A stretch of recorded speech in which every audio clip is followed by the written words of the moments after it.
नमस्कार दोस्तों, मैं आप सबका आसान भाषा में स्वागत करता हूं। देखिए, हमने हमारे प्रीवियस वीडियो में क्या देखा था। हमने हमारे प्रीवियस वीडियो में गामा फंक्शन का बेसिक स्टेटमेंट देखा, गामा फंक्शन का मैथमेटिकल फॉर्मूला देखा और गामा फंक्शन के ऊपर अगर हमें क्वेश्चन में कुछ पूछा जाए तो उस इंटीग्रेशन के फंक्शंस को हम किस प्रकार सॉल्व करते हैं उसे समझ के लेने की कोशिश की। ओके, तो आज के इस वीडियो में हम क्या करेंगे, आज के इस वीडियो में हम बीटा फंक्शन के बारे में समझ के लेने की कोशिश करेंगे।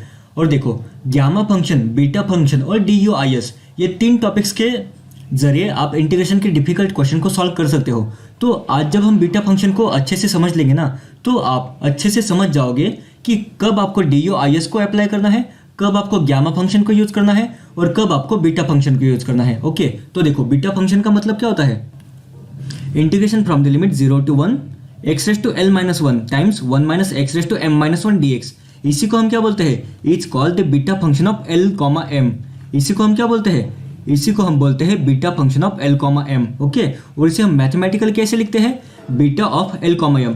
इसे हम मैथमेटिकली कैसे लिखते हैं, beta of l, m। Okay, beta of l, m का फॉर्मूला क्या होता है, integration from the limit 0 to 1 x raised to l minus 1 times 1 minus x raised to m minus 1 dx। Okay, यहाँ पे आपको जो भी मैथमेटिकल स्टेटमेंट दिख रहा है ना, इसी को हम बोलते हैं beta function of l, m। और इसे हम मैथमेटिकल किस प्रकार रिप्रेजेंट करते हैं, beta in bracket l, m। Okay, तो देखो, अगर आपको क्वेश्चन में डायरेक्टली ऐसे भी दिया जाए ना कि beta in bracket l, m, तो इसे देखते आपको यह बात समझ में आनी चाहिए कि इसका मतलब कुछ इस प्रकार होता है।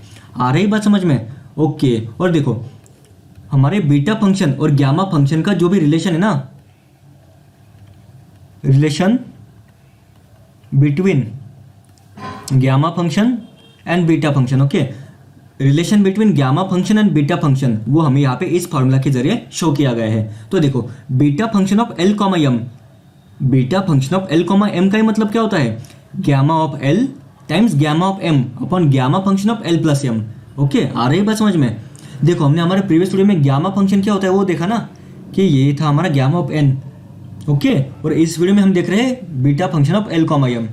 तो इन दोनों में मतलब ही बीटा फंक्शन में और गामा फंक्शन में क्या सिमिलैरिटी है। ओके, या फिर अगर हमें गामा फंक्शन पता होगा तो उससे हम बीटा फंक्शन किस प्रकार निकाल सकते हैं। ओके, ये एक दूसरे के ऊपर डिपेंड करते हैं और ये एक दूसरे से कुछ इस प्रकार लिंक है, जिसे हमने यहाँ पे मैथमेटिकल स्टेटमेंट के जरिए आपको समझाने की कोशिश की है।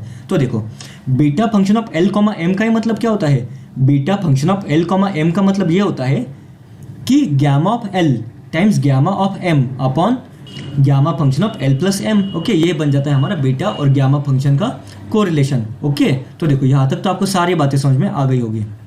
अब यहाँ पे सबसे इंटरेस्टिंग चीज़ ये है कि देखो, यहाँ पे हमारा फंक्शन क्या है, integration from the limit 0 to 1 x raised to l minus 1 x raised to l minus 1 times 1 minus x raised to m minus 1 dx।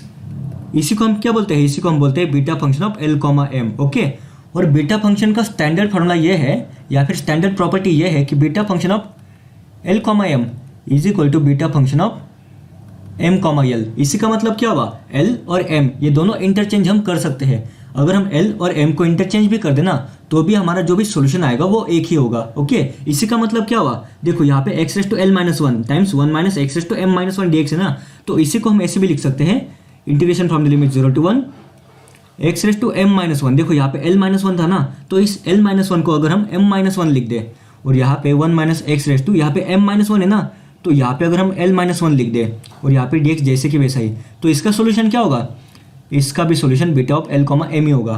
क्यों?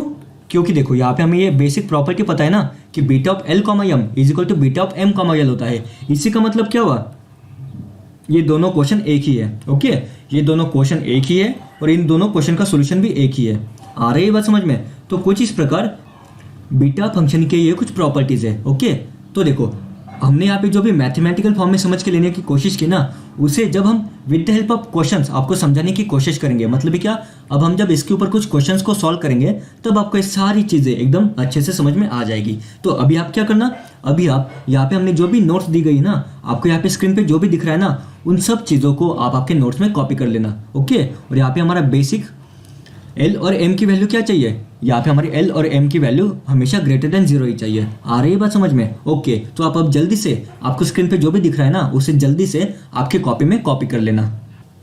अब देखिए इस क्वेश्चन में हमें क्या बोला गया है, evaluate the integration of x raise to 4 times in bracket 1 minus root X raise to 5 dx from the limit 0 to 1। Okay, अब देखो यहाँ पे हमें जो भी गिवन क्वेश्चन पूछा गया है ना, तो देखो मैं आप लोगों को एक सिंपल सी चीज़ बताता हूँ कि आपको बीटा फंक्शन को कब यूज़ करना है।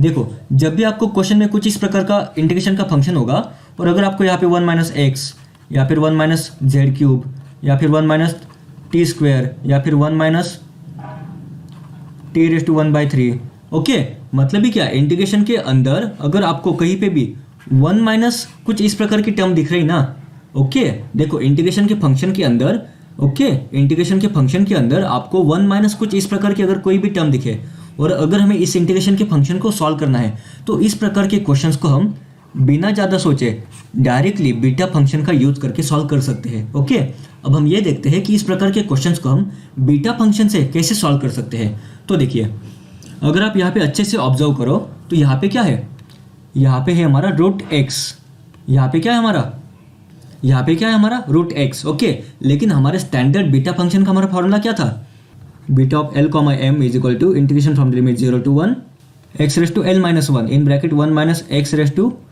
M minus 1 dx। ओके, कुछ इस प्रकार हमारे स्टैंडर्ड बीटा फंक्शन का फॉर्मूला है ना।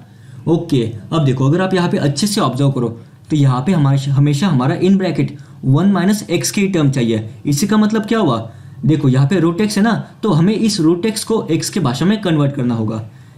आ रही बात समझ में, देखो हमें यहाँ पे स्टैंडर्ड फार्मूला क्या है, beta of L comma M is equal to integration of X raise to L minus 1 times 1 minus X raise to M minus 1 dx from the limit 0 to 1। अब देखो यहाँ पे हमारा क्या है, यहाँ पे है 1 माइनस एक्स, यहाँ पे क्या है हमारा 1 माइनस एक्स, तो हमें यहाँ पे सिर्फ और सिर्फ एक्स की टर्म चाहिए, हमें यहाँ सिर्फ और सिर्फ एक्स की टर्म चाहिए।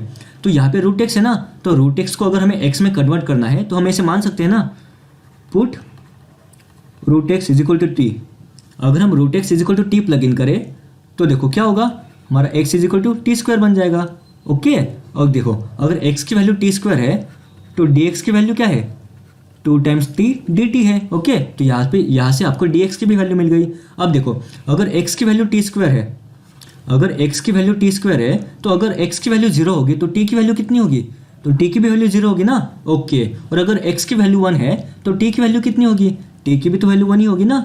ओके, यहाँ तक तो आपको सारी बातें समझ में आ गई होगी। अब हमें क्या करना है, अब हमने यहाँ पे जो भी मैथमेटिकल इक्वेशंस लिखे ना, उन्हें यहाँ पे जो भी आपको x की टर्म दिख रही ना, इस x के टर्म को हमें कंप्लीटली t के भाषा में कन्वर्ट करना है, क्योंकि हमने यहाँ पे कंडीशन क्या की है, x is equal to T square. Okay, अब देखिए यहाँ पे क्या है, x रेस टू 4। देखो अगर x की वैल्यू टी स्क्वायर है तो x रेस टू 4 की वैल्यू क्या होगी, t रेस टू 8 होगी ना।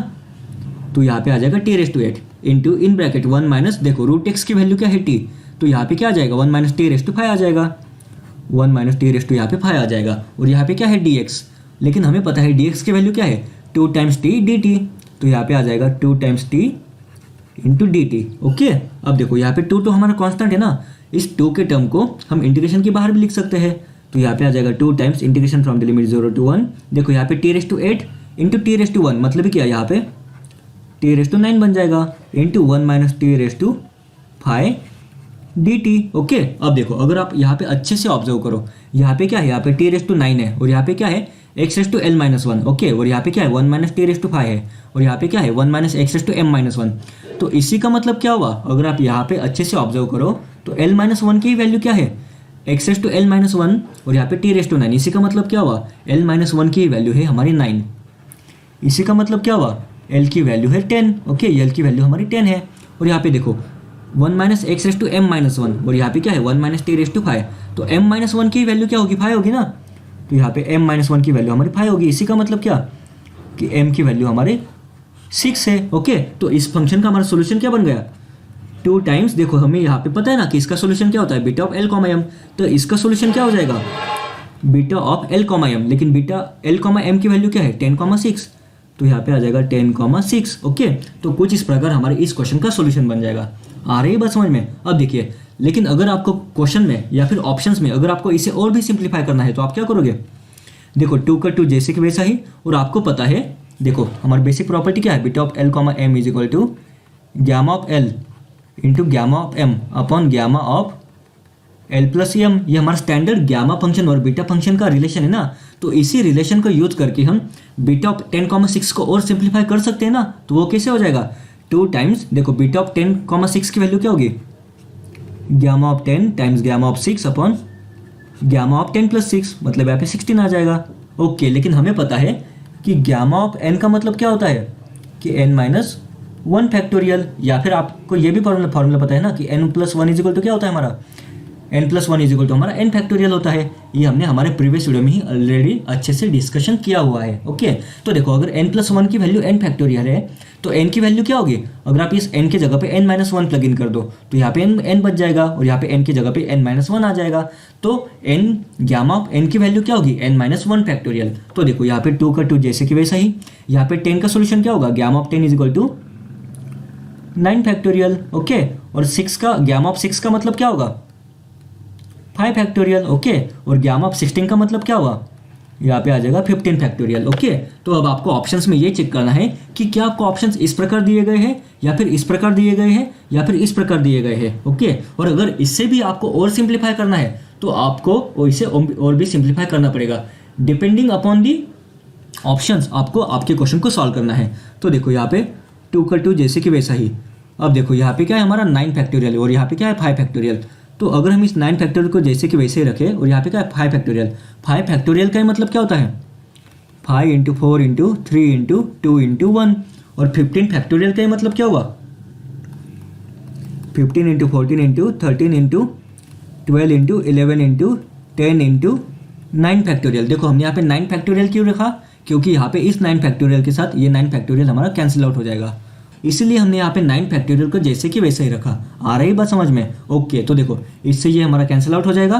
देखो 5 3 जा 15, तो ये भी टर्म कैंसिल आउट हो जाएगी। अब देखो यहाँ पे 4 है और यहाँ पे 14 है, या फिर आप ऐसे भी बोल सकते हो 4 1 जा 4 और हमारा 4 3 जा 12 बनता है। ओके, और यहाँ पे 2 है, 2 1 जा 2 और 2 7 जा 14, तो यहाँ पे 7 और 3 से यहाँ पे मल्टीप्लाई हो जाएगा। तो अब हमारी टर्म्स कौन कौन सी बची, देखो यहाँ पे क्या है 2 टाइम्स, यहाँ पे सब कैंसिल आउट हो जाएगा, 2 टाइम्स 1 अपॉन, और देखिए इस 2 को भी तो हम कैंसिल आउट कर सकते हैं ना। कैसे, देखो इस 2 से 2 1 जा 2 2 5 जा 10। ओके, कुछ इस प्रकार हम इस 2 के भी टर्म को कैंसिल आउट कर सकते हैं ना। तो यहाँ पे हमारा ऊपर बचा सिर्फ 1 और नीचे क्या है 7 इंटू 3, 7 3 जा 21। ओके, 7 हो गया 3 हो गया, 13 into 11 into 5। Okay, 13 into 11 into 5। जब हम इसे और सिंप्लीफाई करेंगे तो देखो 11 5 जा 55। ओके, या फिर आप ऐसे भी कर सकते हो 21 इंटू 11 इंटू 65। ओके, आप ऐसे भी सॉल्व कर सकते हो ना। तो अगर आप इसे सॉल्व करने की कोशिश करो तो आपका सॉल्यूशन क्या आएगा,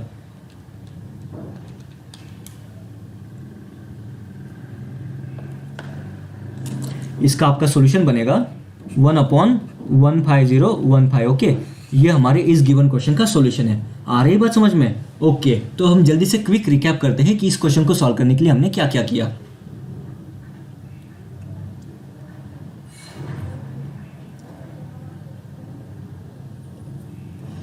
देखो सबसे पहले हम ये देखते हैं कि हमें यहाँ पे गिवन क्वेश्चन में क्या पूछा गया था, evaluate the integration of x raise to 4 times in bracket 1 minus root x raise to 5 dx from the limit 0 to 1। Okay, अब देखो हमारा सिंपल सा रूल क्या है, हमारा सिंपल सा रूल ये है कि यहाँ पे 1 माइनस एक्स की टर्म है ना। देखो ये हमारा standard beta of L comma M function का ये स्टैंडर्ड हमारा फॉर्मूला है, या फिर ये हमारा स्टैंडर्ड मैथमेटिकल इक्वेशन है। इसमें हमें सबसे इंपॉर्टेंट चीज़ बस ये करनी होती है कि देखिए यहाँ पे आपको जो भी टर्म दिख रही है ना, जिसे अभी हमने हाईलाइट किया है, इस टर्म में यहाँ पे क्या है 1 माइनस एक्स, यहाँ पे क्या है 1 माइनस एक्स। तो आपको जो भी क्वेश्चन दिया जाएगा, ओके, आपको क्वेश्चन कुछ इस प्रकार होंगे। ओके, कुछ इस प्रकार आपको क्वेश्चन दिए जाएंगे। तो देखो यहाँ पे क्या है 1 माइनस एक्स, यहाँ पे सिर्फ एक्स है ना, तो आप इस क्वेश्चन को डायरेक्टली सॉल्व कर दोगे। लेकिन यहाँ पे क्या है 1 माइनस जेड क्यूब, तो आप क्या करोगे, इस जेड क्यूब को सिर्फ एक्स के भाषा में कन्वर्ट करने की कोशिश करोगे। तो आप क्या करोगे, put Z cube is equal to T. Okay, इस प्रकार आप इस क्वेश्चन को सॉल्व करोगे। या फिर अगर आपको यहाँ पे दिया है कि 1 माइनस टी स्क्वायर, तो इस क्वेश्चन को आप कैसे सॉल्व करोगे, आप इस टी स्क्वायर को एक्स के भाषा में कन्वर्ट करने की कोशिश करोगे। इसलिए आप यहाँ पे प्लग इन क्या करोगे, आप यहाँ पे प्लग इन करोगे put T square is equal to X. Okay, या फिर अगर आपको क्वेश्चन कुछ इस प्रकार है, integration in bracket 1 minus T raise to 1/3, तो यहाँ पे टी रेस टू 1/3 है ना, लेकिन हमें यहाँ पे सिर्फ एक्स के भाषा में चाहिए। तो हम क्या करेंगे, put t⁻⁴ is equal to x। Okay, कुछ इस प्रकार हमें इस क्वेश्चन को सॉल्व करना होता है। ओके, ये हो गए हमारे, हमने यहाँ पे रैंडम आपको एग्जांपल्स दिखाए हैं जिससे कि आपको आइडिया आए कि यहाँ पे अगर हमें समझेगा कैसा ना कि ये अगर हमारा बीटा फंक्शन है या फिर हमारा गामा फंक्शन या फिर DU से हमें इसे सॉल्व करना है। ओके, तो इसके बारे में बेसिक आपको आइडिया होनी चाहिए, इसीलिए हमने यहाँ पे आपको कुछ रैंडम एग्जांपल्स यहाँ पे शो किए हैं। आ रही बात समझ में? तो अब तो आपको ये बात समझ में आ गई होगी ना कि हमने यहाँ पे रूट एक्स की इज इक्वल टू टी ही क्यों प्लग इन किया, क्योंकि यहाँ पे 1 माइनस रूट एक्स है, लेकिन हमें स्टैंडर्ड फार्मूला क्या चाहिए, यहाँ पे हमें इन ब्रैकेट 1 माइनस एक्स चाहिए। ओके, तो इस रूट एक्स को एक्स के भाषा में कन्वर्ट करने के लिए हमने क्या किया, put root X is equal to T मान लिया। ओके, जिससे हमें एक्स की वैल्यू टी स्क्वायर आ गई, dx is equal to 2 times T dt आ गया। अब इन्हीं बेसिक इक्वेशंस को यूज करते हुए हमने यहाँ पे हमारा जो भी गिवन इक्वेशन था ना, जो इंटीग्रेशन का फंक्शन है हमारा इन टर्म्स ऑफ x, वो अब कंप्लीटली हमारे टी की भाषा में यहाँ पे कन्वर्ट हो चुका है। अब हमें क्या करना है, अब हमें बस इस इक्वेशन को रीअरेंज करना है कुछ इस प्रकार, और ये हमारे बीटा फंक्शन के फॉर्म में कन्वर्ट हो जाएगा। अब हमें ये देखना है कि L की वैल्यू क्या है और M की वैल्यू क्या है। जैसे ही हमें L और M की वैल्यू पता चल गई, तब हमें तो इसका डायरेक्ट सॉल्यूशन पता है ना, क्योंकि हमें इसका स्टैंडर्ड फार्मूला पता है। तो अब हमें सिर्फ इसको आगे सॉल्व करना है। ओके, देखो यहाँ पे बीटा फंक्शन को हमने गामा फंक्शन की भाषा में कन्वर्ट कर दिया। अब इसके आगे हमें क्या करना है, इसके आगे हमें ये चेक करना है कि क्या हमें ऑप्शंस में यही पे हमारा आंसर एंड होता है या फिर हमें इसे और सिंप्लीफाई करना पड़ेगा। ओके, तो देखो अगर हम इसे और सिंप्लीफाई करें तो गामा फंक्शन को हम फैक्टोरियल की भाषा में कुछ इस प्रकार कन्वर्ट कर सकते हैं ना, जो कि हमने यहाँ पे कन्वर्ट कर दिया है। और इसे अगर हम और सिंप्लीफाई करते जाए तो हमारा आंसर क्या बन जाएगा, 1/15015। ओके, आ रही बात समझ में? तो कुछ इस प्रकार हमें इस टाइप के क्वेश्चंस को सॉल्व करना होता है। आ रही बात समझ में? ओके, तो इस वीडियो को हम यही पे एंड करते हैं। हम इसके नेक्स्ट वीडियो में इसके ऊपर और कुछ क्वेश्चन को सॉल्व करने की कोशिश करेंगे।